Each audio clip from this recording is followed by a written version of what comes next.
I wrote a little song to remind you, Choice Hotels get you more of the experiences you value. The Cambria Hotel's got it all. A rooftop bar, have a ball. Bring a date, your squad, or even your mom. Book direct at choicehotels.com. This episode is brought to you by Versed, guys wear that guys wear. This Father's Day, Versed has something for dads who can activate vacation mode anytime, anywhere. The Versed Resort Collection, versatile enough for a tropical getaway or a well-earned staycation. For dads who turn a grill into a buffet with the click of the tongs, a backyard into a water park with just a sprinkler, and are definitely not asleep on the couch. They're resting their eyes. Versed, fit for dads, only at Dick's. WABC New York, WRCR Haverstraw, and 107.1 WLIR Hampton Bays. It's the 77 WABC News Hour. Talking the news with Noah Layden. All the news you need to know with Joe Nolan, traffic, Justin Ellick, sports. And now, Talking the news with Noah on 77 WABC. Yes, that's me. Good morning. It is Tuesday, June 16th. Your forecast from the 77 WABC Weather Center. Bright sunshine today. If you liked yesterday, you'll love today. Low humidity again. The high 78. Tonight and overnight, a few passing clouds, low 63. And then Wednesday, overcast with showers at time, the high 76. If you're walking out the door with us right now, 57 and clear in Brookhaven out on Long Island. It's 50 and clear in Newton over in New Jersey. And it's 58 and clear right outside our Midtown studios. This is the Top 5 at 5. It is match day madness for drivers and commuters. Mayor Mamdani will test his popularity on primary day. A vicious coyote attack has neighbors on edge in Westchester. Some students demanding Mayor Mamdani call off school for the Nick Parade.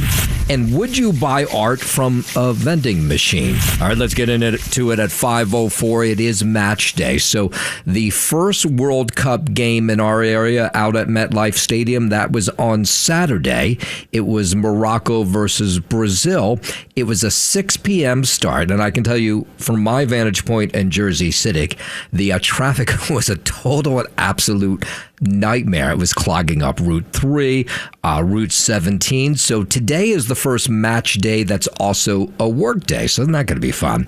So if you plan to commute from New York and New Jersey this afternoon, you may be ready, or you have to be ready, for what could be a nightmarish situation on the way home. So there's a match off that begins at about 3 o'clock this afternoon. Actually, I should say exactly at 3 o'clock, because FIFA's pretty good at getting these games started at on time.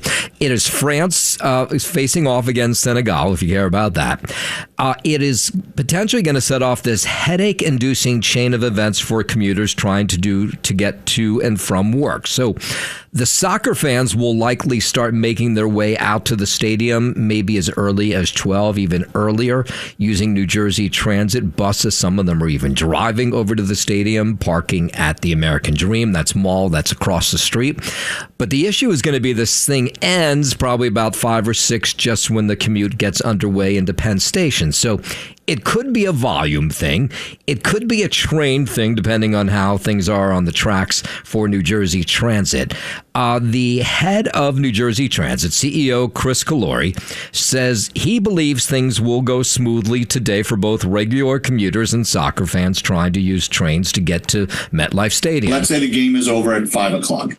All the fans will be going into the city, but all the commuters will be leaving the city, and that'll be open. So there'll be a lot more volume at Penn Station, but what it shouldn't affect is the people leaving the city at 5 o'clock, which is typically when rush hour really gets going. Okay, when he tells us not to worry, I worry. Some regular commuters are not risking it. They do not believe New Jersey Transit can handle both a rush hour home and soccer fans going to the World Cup match out at the stadium, so they're going to stay home. I will work from home, and our company has allowed for that, to work remotely for those days. I'm going to drive in. I may drive until the last goal is made. All right, let's throw into it what will be some midtown traffic, because some streets will be closed off, so fans fans can get on buses to go out to New Jersey. So that's going to cause some issues in Midtown today. I would imagine that would start around 12 o'clock, but we'll ask Joe. He may have more details on that because the game's at 3 o'clock. And there are still plenty of those $98 round trip tickets left for this afternoon's game in the Meadowland. That's what New Jersey Transit's charging to get back and forth to the stadium. That as everyday regular commuters, they're holding their breath that if they come into the city, they'll be able to get back home no problem this afternoon. I'd rather pay the Verrazano toll than take New Jersey Transit. And the only reason I took it today was because I'm so tired from celebrating the Knicks all weekend. Yeah, okay. So on Saturday, only a little more than half of the available New Jersey Transit tickets were sold. We are told that a lot of fans drove and parked at the American Dream Mall. The charge to do that was $225. Now, for some of them, that didn't end up making a lot of sense because there was a lot of gridlock to get out of the stadium once the match ended. And I will point out that they're so worried over in Jersey City, where I live, that schools have a half day there today because they're worried they won't be able to get kids back home. So that all connected to the World Cup match. In a moment, we'll tell you and ask the question, where were a 2-year-old's parents when she fell out of a window in Brooklyn yesterday? We'll get to that story and more. But first, 5:07, first check of traffic and transit on this early Tuesday morning. Good morning, Joe Nolan. Well, today's the day there, Noam. Yes, it is. We'll find out. So we will find out what is going to be going on. Personally, and I'm probably going to be dead wrong, I don't think it's going to be that big of a deal. Oh, boy. I hope you're right. And the reason, because there's still only 80,000 seats at MetLife. There's still only 80,000 people going to that game, and 40,000 of them are taking the train.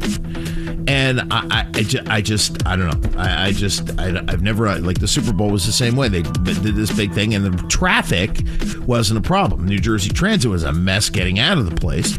And New Jersey Transit seems to have this, I mean, if you're a regular commuter, you're going to get it, up to what. But the people going to the game, I don't think it's going to be that big of a deal. Only tell you from what I experienced on Saturday.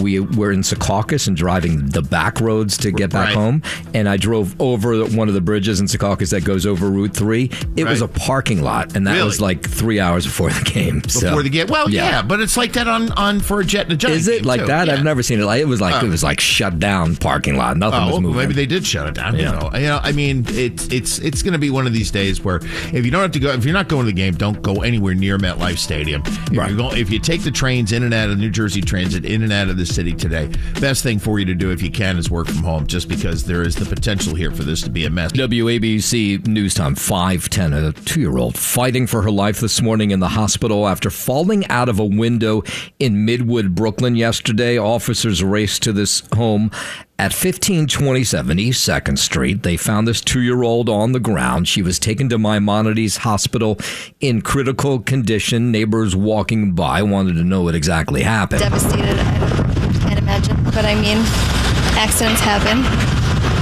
Parents should be more aware.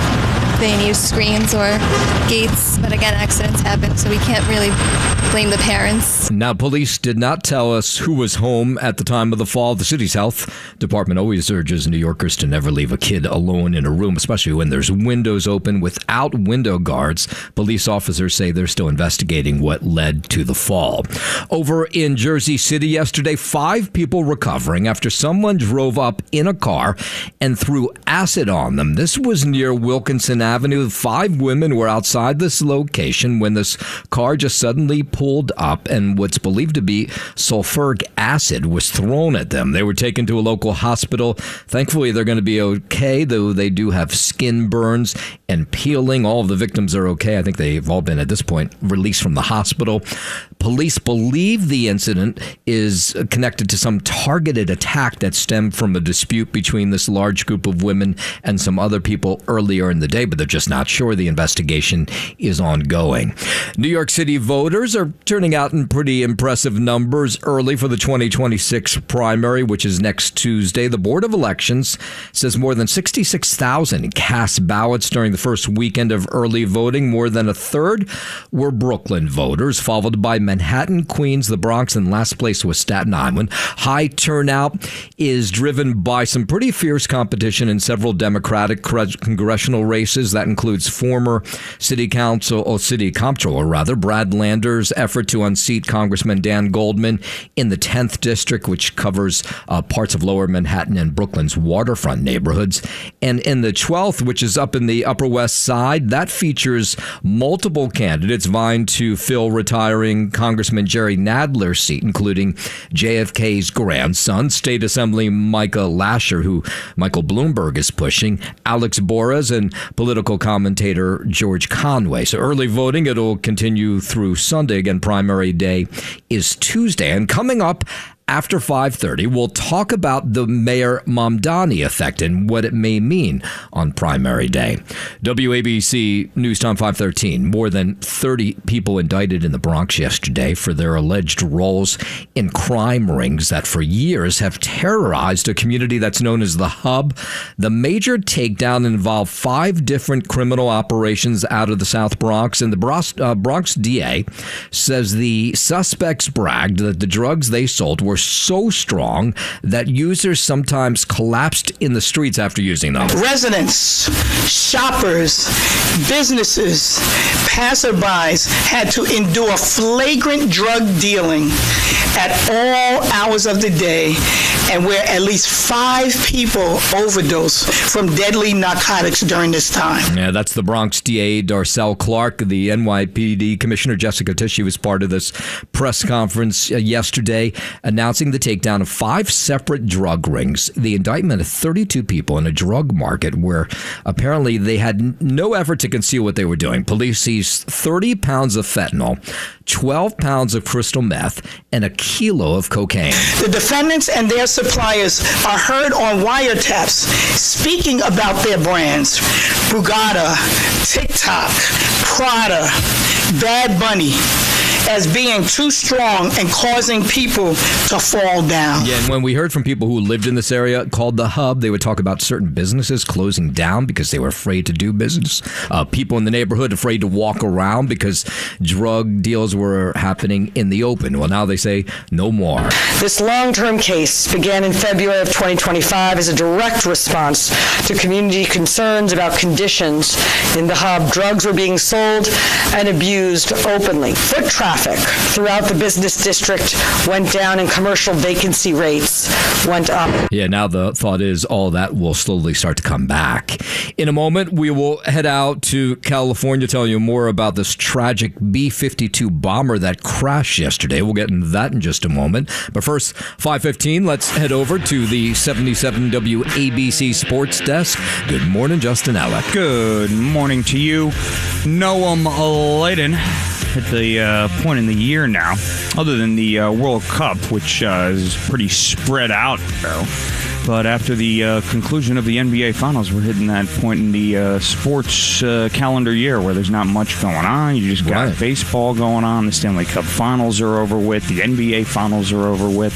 So we're sort of hitting that lull period here, Noam Laden. Obviously, you still got the World Cup in our local tri-state area, so that's very exciting. Why do they take so long to play this thing? Like, I don't know. The USA played... What do we play, one game a week? That's right, so it's 4-1 they won last Friday, right? And now they have to wait until this Friday. Like, do they need that much rest in between games? I don't think so. Oh. No, right? I mean, obviously, you want to stretch this thing as long as you possibly can and pile up all that money. Oh, so maybe that's all it's about. Well, of course. No. Okay. I mean, come on. Let's put 2 and 2 together here. But I lose interest. I got to wait a whole week. Of course you do. Yeah. You forget the things going on for a second. Man, all right.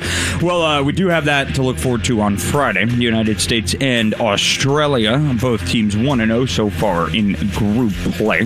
That'll happen at 3 p.m. come Friday afternoon. Last night on the Diamond out in Cincinnati, the Mets got walloped 12-0 by the Reds in the opener of a 3-game series. Bo Bichette had 3 hits for the Mets, who were blanked for the 8th time. It was their largest shutout loss in 8 seasons. New York had the bases loaded, 1 out in the 4th, 5th, and 7th, but could not score. Up next for the last place Mets, Kodai Senga will be activated off the IL to make his first start since late April in the middle game of this 3-game series. First pitch from Cincinnati is scheduled for 7:10 p.m. Also tonight, the Yankees will pick up their action, and after an off day last night, they'll welcome in the Chicago White Sox for the opener of a 3-game series. First pitch there, 7:05 p.m. from the Bronx. Garrett Cole will start for New York. That is your sports. Noam, and I'm Justin Alec on 77 WABC. WABC News Time 519. Let's head out to California. 8 dead after a B-52 bomber crashed at Edwards Air Force Base in California. Edwards Air Force Base experienced a horrible tragedy, and we lost 8 great Americans. That's Colonel James Hayes, located about 100 miles north of Los Angeles. Edwards Air Force Base has always been a hotbed of aviation history, well, probably for decades now. This is a mixed crew of military, government, civilian, and government contractors who were aboard this plane. It took off. This was about 2:20 our time yesterday on a routine test mission. This crash is deemed to be unsurvivable, and right now our thoughts and prayers are with the families of those that lost their loved ones. This was a mixed crew. This was a mixed crew of military, government civilians, and government contractors. The tragedy occurred during a routine mission with the B-52 supporting what was a radar modernization program. The crash under investigation. And we got more details, well, a little more details on that skydiving plane that went down in Butler, Missouri on Sunday. More than 12 killed in that crash. The Bates County Northern Commissioner in this area, John Gray, says the crash happened near Butler Memorial Airport. They still don't have a whole lot of details exactly about what took place. All of the people in your community that you know that have jumped over the years, that have flown out of that airport, that have taught out of that airport, you just hope and pray that it's not someone you know. Yeah, the crazy part about this story, of course, is the fear you have when you go skydiving is that you're going to be killed during the actual skydive, not during the plane up to drop you off. National Transportation Safety Board, FAA, they are investigating. Bates County, we're going to move forward in a positive way. If I start to think about it, start to break down. Yeah, most of these people who were killed in this crash were locals. WABC News Time 521. California Governor Gavin Newsom says President Trump has sent the U.S. Department of Justice to investigate he and his wife, Jennifer Cybelle Newsom. One by one, anyone who has challenged Donald Trump has ended up on his hit list. And today, I proudly join that list. Newsom made the announcement in a video released yesterday. The governor condemning what he calls President Trump's abuse of power, saying he ordered a weaponized DOJ investigation of him and his family. Because he hates that I've consistently called him out over and over again for his lies and deceit. Donald Trump is simply the most corrupt president in American history. And just in the last week, I've learned that his campaign has reached my own home to get me. He's coming after my wife, Jen, a public servant, a woman who's dedicated her life to supporting women and girls. Donald Trump picked the wrong target. We have nothing to hide. His political operatives can take every record and read every page, but they'll be looking in the wrong place. Governor says he doesn't think the Justice Department has anything on him. I have a message for you. You can subpoena my records. You can investigate me. You can harass me. Put my name on every and any enemy's list you have, but leave my wife and family out of your personal vendetta. The governor says federal employees have also gone after his family, friends, and former employees in recent days looking for a crime and accuses them of abusing grand jury processes. 523, a barrage of severe storms is expected to hit millions across the Midwest. It'll move in our direction a day or so later. Correspondent Sam Brock's report comes after the region experienced a weekend of pretty wild weather. Heavy rain and hail coming down hard. Cars trying to make it to safety through the storm. Down trees and power lines littering the streets. And rain also wreaking havoc in Texas. The water rising quickly on the roads. Flash floods trapping cars. The conditions also deeply impacting travel in D.C., where officials warned of wind speeds reaching up to 70 miles an hour. Ground stops at BWI in Baltimore and Dulles airports. Yeah, so we'll see some more of that severe weather in the Midwest today. And then later in the week, the severe weather threat is expected to move here into New York City, Washington, D.C., a bunch of other East Coast cities. With us, it doesn't look like it's going to be awful, but we'll see definitely cloud cover and rain tomorrow. 524. It is primary day in Georgia, Alabama, Oklahoma, and Washington, D.C. today. President Trump's political muscle is being tested, including in Georgia's Senate race, where he gave a last-minute endorsement to GOP Congressman Mike Collins over former football coach Derek Dooley in their primary runoff. In Alabama's Republican Senate primary runoff, Trump-backed Congressman Barry Moore faces former Navy SEAL Jared Hudson. In Washington, D.C., primaries are being held for mayor and a new non-voting delegate to Congress. I'm Mark Mayfield. Staff members for Republican Senator Mitch McConnell, of course from Kentucky, sharing an update this morning following his hospitalization this past weekend. A spokesperson for McConnell says that he is fully engaged on Senate business and wants to get back to work. The 84-year-old lawmaker was admitted to the hospital on Sunday. Now, the exact reason that has not yet been released by him or his people. McConnell is retiring from the Senate when his term ends later this year after spending 40 years in office.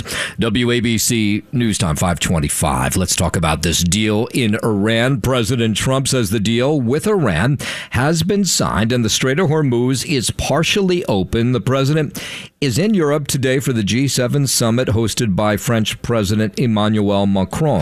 The Iran deal that we made is going to bring a lot of success to the world because the oil was really clogged up there for a while. He would call me on occasion and say, come on, please, let's go with the oil prices. The president has talks scheduled with a number of Middle Eastern leaders today, along with a working session that includes Ukrainian President Zelensky. The deal's all signed, and the strait is already partially opened. As you know, they're doing a little hunting for a couple of mines that they've already found. French President Emmanuel Macron spoke about the importance of the Iran deal standing next to Donald Trump yesterday. One, because first it will fix the nuclear issue. And it's a very important matter for peace. But it's a very important step towards peace, but as well for global economy. Now, Senate Minority Leader Chuck Schumer calling for more details, full transparency regarding this newly announced memorandum of understanding with Iran. The Democratic leader issuing a statement yesterday pushing for the Trump administration to brief Congress immediately on what's going on. More on that from Nick Harper. President Donald Trump says the deal is complete, while the Vice President J.D. Vance has called it a win for the American people. However, the text of this deal has not yet been released, and Vance has admitted there's still a lot of very important details to figure out with Iran. Now, what we're getting in the latest this morning, Iran is warning that any Israeli attack on Lebanon, or what they call continued occupation of its territory from now on, will constitute a violation of this agreement with the U.S. Yet Vice President J.D. Vance, he expects the UN nuclear inspectors to return to Iran, and he says there'll be no tolls in the Strait of Hormuz during the 60 days of talks with Tehran. 3 Iranian oil tankers, 2 cargo ships this morning have passed through the strait after the U.S. lifted its naval blockade, that according to Iranian media. And Israeli Prime Minister Bibi Netanyahu says Israeli troops will continue to occupy southern Lebanon despite this U.S.-Iran agreement. It's the 77 WABC News Hour. Talking the news with Noah Layden. All the news you need to know with Joe Nolan, traffic, Justin Ellick, sports. And now, Talking the news with Noah on 77 WABC. Yes, that's me. Good morning. It is Tuesday, June 16th. Your forecast from the 77 WABC Weather Center. Bright sunshine today. Just another beautiful day. The high 78. Tonight and overnight, a few passing clouds, low 63, and then Wednesday going to be overcast most of the day. Showers at times, high 76.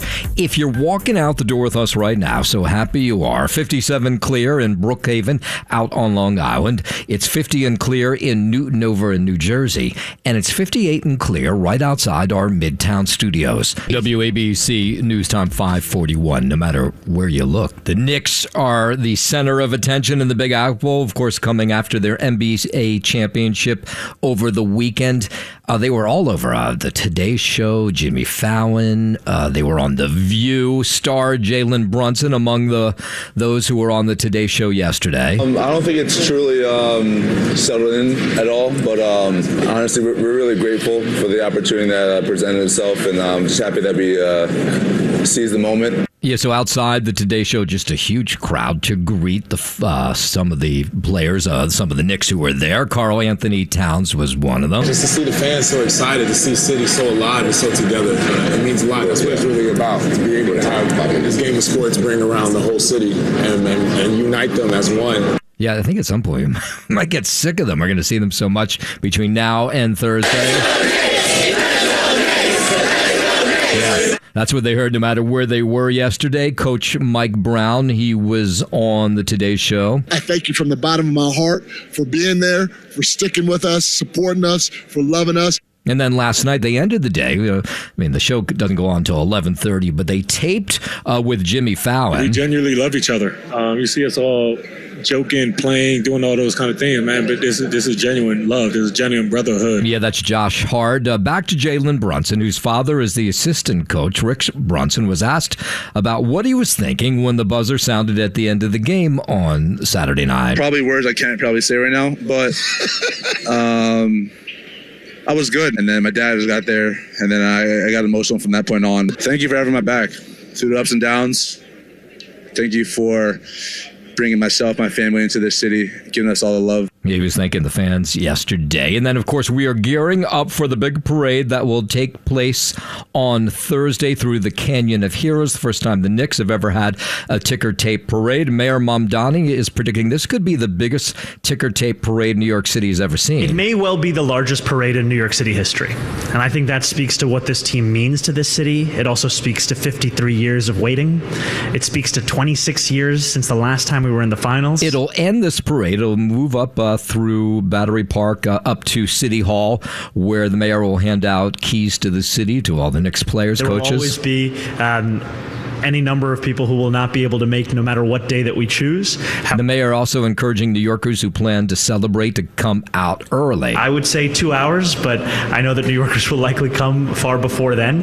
And we're going to make sure that we take every precaution that this be a safe and joyous moment for New Yorkers, because as we all know, people have been waiting their entire lives for this. Yeah, so the parade starts at 10 o'clock on Thursday morning. And one question that kids are asking is, should Mayor Mamdani cancel classes on Thursday so they too can go to the parade? A 12-year-old student from Brooklyn has started a change.org petition asking the city to cancel classes on June 18th so students and teachers can celebrate with the Knicks. I think school should be canceled because everybody was talking about the Knicks parade, and even the teacher wanted to go, but she couldn't because we have school. It's like a special opportunity. Yeah, I saw some kids were arguing yesterday that the parade would be educational. I don't know about that. It's an important victory that is a once-in-a-lifetime opportunity, and you can't really miss out on that. The Knicks teach us about sportsmanship and perseverance through hard times. Parents seem to be split on whether school will be closed. It won't be, but they were asked, do you think they should call off classes? No. New York is too dangerous. This is our snowstorm, but the Knicks snowstorm. It's epic. They need to be part of this. The Knicks parade is awesome, but I genuinely feel like school is more important. Yeah, at least with those parents, most of them said, no, stay in class. In a moment, we'll head up to Westchester, where a coyote attack has people really on edge there. We'll get to that in just a moment. But first, 5:45, let's head over to the 77 WABC Sports Desk. And here's Justin Ellick. Well, those kids they have the Regents exams coming up on Thursday. Hear about that? Yeah, those are the high school kids, but these were elementary school kids who said, we want to go to the parade, call off classes. But the truth is, if I had a kid and he was a big Knicks fan, I would just take him out of school for that. Exactly. Right. So I'm not waiting for someone to call off classes. No, you're the parent. You can do whatever you want. Right. So, if you're a dad out there, you're a big Knicks fan, you want to take your kid to the Knicks parade, something he's going to remember for the rest of his life, you pull your kid out of school. Of course. Without a doubt. It's one day. Yeah. Man. How about that kid? I don't know. You're the teacher, right? You come into school you can go to the parade if you come into school the next day with like a 4-page report on everything you learned at the Knicks parade. Right. You can go, but you're going to be up all night writing this report. Right. I learned how people can climb light poles and drink lots of beers. Yeah, exactly. That's about about it. And New York City loves the Knicks, as we do. We are looking ahead to Thursday morning, Thursday all day, Thursday midday, when however long this parade goes on for. I think it's starting at 10 a.m. Is that right? That is correct. So it'll be going on just as we end here on Sid and Friends in the Morning on Thursday. Are you going to go? No. No. I'm being staying as far away from that area as possible. Maybe. You see the drone videos. That's all you really want to see. I want to see the overhead shots of the big crowd and all that good stuff. But you don't want to be among the crowd. I don't know. I'm going to get out of here at 1 p.m. What am I really catching of this thing? Well, no, it'll be over by then. Exactly. So I'll just see the mess that New York City has to clean up thereafter. Down the Canyon of Heroes Thursday.